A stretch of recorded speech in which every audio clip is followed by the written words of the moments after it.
시청자 여러분 안녕하세요. MC 김세영입니다. 올해는 경자년, 흰 쥐의 해죠. 쥐는 금요남의 상징인 것처럼 올 한 해 많은 분들께서 활발하게 생활하셨으면 좋겠습니다. 활발한 생활을 위해서는 무릎 건강이 무엇보다 중요한데요. 그래서 오늘 이 시간에는 다양한 무릎 관절 질환에 대해서 알아보도록 하겠습니다. 네, 오늘 이 시간에는 정형외과 전문의 부산본병원 손상동 원장님 모시고 무릎 관절 질환에 대해서 이야기 나눠보도록 하겠습니다. 원장님 안녕하세요. 예, 안녕하세요. 네, 반갑습니다.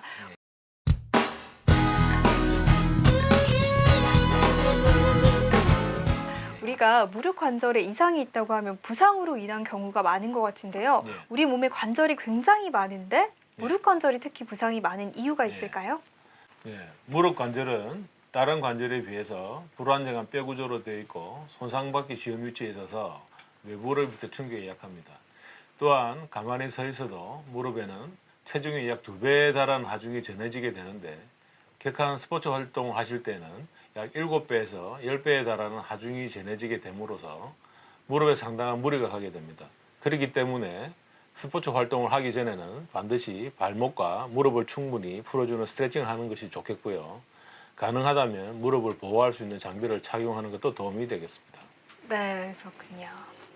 네, 체중이 무릎에 영향을 많이 미치는 것 같은데요. 체중 조절이 좀 필요할 것 같습니다. 어떻습니까, 원장님? 예.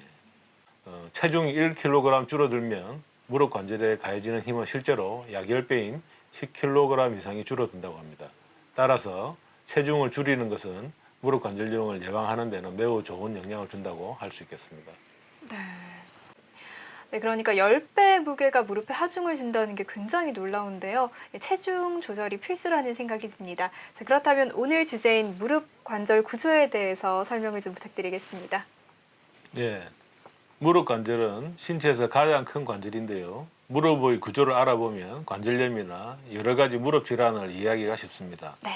무릎은 허벅지 대퇴골과 정강이 경골 그리고 앞쪽에 설계골로 이루어져 있고 관절 구조를 안정시키기 위해서 전방과 후방의 십자인대 그리고 내측과 외측의 측부인대 그리고 관절의 안정성과 쿠션 역할을 하는 바늘상 연골판으로 이루어져 가지고 있습니다. 그리고 이 무릎 관절 전체는 관절랑에 쌓여져 있으면서 관절랑 속에는 윤활작용과 관절 연골의 영양 공급을 할 수 있는 관절액이 차 있는 구조로 되어 있습니다. 네, 그러니까 무릎 한 부분만 해도 엄청난 질환이 다양하게 발생을 할 수가 있네요. 그런데 무릎을 다친 적이 없는 젊은 분들도 무릎을 굽혔다 폈다 할 때 뚝뚝 소리가 나는 경우가 있더라고요. 저도 물론이고요. 이런 경우는 왜 그런 건가요? 예, 소리와 함께 통증을 동반할 수 있는 경우에 추벽 증후군을 의심해 볼 수 있는데요. 추벽은 무릎 안에 있는 얇은 막으로서 태어날 때 누구나 가지고 있지만 일반적으로 생후 6개월 이후에는 사라지게 됩니다. 그런데 이 추벽이 사라지지 않으면서 성인이 되어서 남아있을 때 추벽 증후군을 일으키는 원인이 될 수가 있습니다. 보통 성인 3명 중 1명이 추벽 증후군을 가지고 있는 것으로 보고가 되고 있습니다. 네. 추벽 증후군은 성별에 상관없이 다양한 스포츠 활동을 즐기는 젊은 연령층이나 무릎을 굽혔다 폈다 하는 동작이 많은 주부들에게서도 흔히 나타나게 되는데요. 다소 생소한 질환이긴 하지만 최근 젊은 연령층에서 무릎 환자 중에 많은 비중을 차지하고 있습니다. 네, 그렇군요. 연령에 상관없이 나타나는 추벽 증후군 증상이 궁금하고요. 또 치료 방법은 어떻게 되나요? 예, 추벽 증후군이 발생하게 되면 다리를 구부리거나 운동 시에 무릎 위에 뻐근한 통증이 생기는데요. 네. 보통 무릎을 완전히 굽힌 상태에서는 증상이 없어지지만 펴는 동작을 하면 통증이 심해집니다. 대개 의학적 검사로 의심 이후에 방사선 사진상에 보이지 않는 경우에는 MRI로 진단을 할 수가 있겠습니다. 추벽 증후군이 의심이 되는 경우에는 우선 운동을 줄이고 차가운 찜질을 시행하는 것이 좋겠습니다. 초기에는 치료를 하게 되면 대부분 수술적 치료 없이 약물 치료라든지 물리 치료로 또는 주사 치료를 통해서 증상이 충분히 호전될 수가 있겠습니다. 네. 그런데 이러한 치료에도 불구하고 통증이 계속 지속된다거나 증상이 심한 경우에는 관절 내시경을 통해서 두꺼워진 내측 추벽을 제거하는 추벽 절제술을 시행할 수가 있겠습니다. 이런 추벽 절제술을 시행하는 내시경은 간단한 수술인데 약 1cm 미만의 구멍을 두 군데 뚫어서 한 5분에서 10분 정도 걸리는 간단한 수술을 통해서 아주 통증을 해결할 수가 있겠습니다. 네, 그렇군요. 계속해서 무릎 관절 질환에 대해서 알아보겠습니다. 무릎 관절하면 가장 먼저 떠오르는 게 무릎 관절염이 아닐까 합니다. 무릎 관절염에 대해서도 설명 좀 부탁드리겠습니다. 네, 아마도 그러실 겁니다. 네. 관절염 중에서 가장 흔한 경우는 아마 퇴행성 관절염인데요. 대개 서서히 진행이 되면서 50대의 이후가 되면 노화로 인해서 심해지기 시작하여 발견되는 경우가 많습니다. 네. 퇴행성 관절염이라는 것은 쉽게 말하면 무릎 관절을 이루는 뼈들의 연골이 닳아서 없어지면서 뼈들 사이에 쿠션 역할을 하는 연골이 없어지게 됨으로써 뼈끼리 부딪혀서 생기는 것인데요. 그로 인해서 관절이 붓고 아프고 물이 차이고 또 다리가 휘어지면서 증상이 생겨서 보행이라든지 일상생활이 힘들어지게 되겠습니다. 그래서 또 한 가지 흔히 많이 혼동되는 것이 류마티스 관절염인데요. 류마티스 관절염은 퇴행성 관절염과는 전혀 다른 질환입니다. 관절에 통증이 있는 것은 비슷하지만 먼저 류마티스 관절염은 관절을 둘러싸고 있는 활막과 주위 조직에 염증이 먼저 생기는 것으로서 네. 면역 체계 이상이 원인입니다.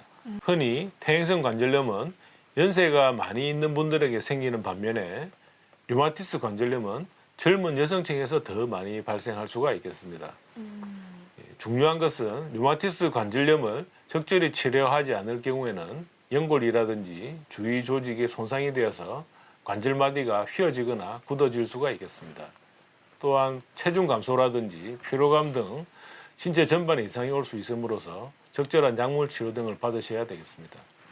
퇴행성 관절염은 많은 사용이 주 원인이지만 류마티스는 사용량과 무관하게 발생된다는 것이 큰 차이가 되겠습니다. 마지막으로 외상성 관절염이 있는데요. 이것은 심각한 무릎 관절에 상처가 있은 이후에 발생하게 되겠습니다. 무릎 관절 주위에 골절이라든지 심각한 무릎 인대의 손상은 시간이 지남에 따라서 연골의 손상을 일으킬 수가 있고 이는 결국에 통증과 무릎 기능의 장애를 초래하여서 관절염을 일으키는 원인이 되겠습니다. 원장님, 그런데 관절염이 남성보다 여성에게 2배 이상 더 많이 발병한다고 들었습니다.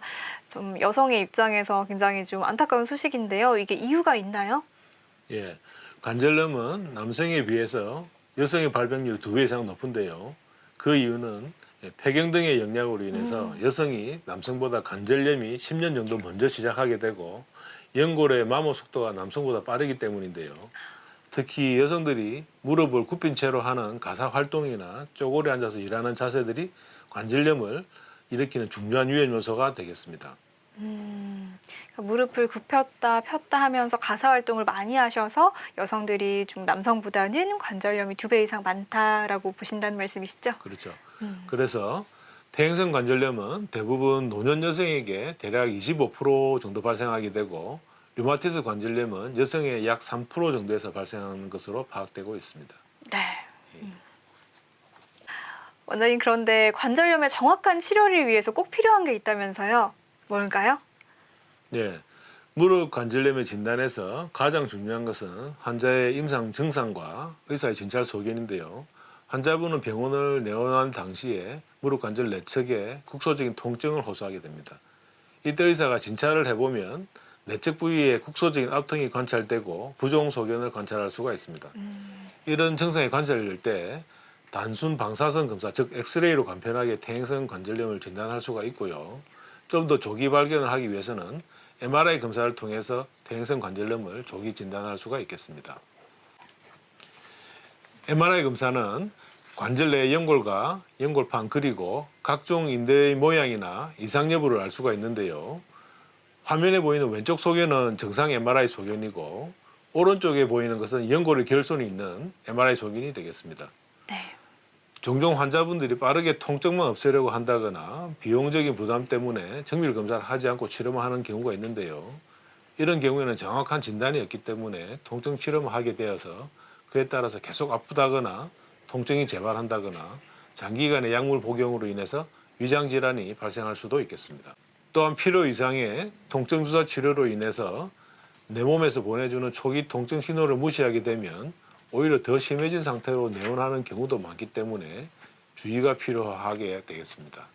즉 정확한 진단을 우선적으로 하여서 치료하는 것이 무엇보다도 환자에게 도움이 된다고 하겠습니다.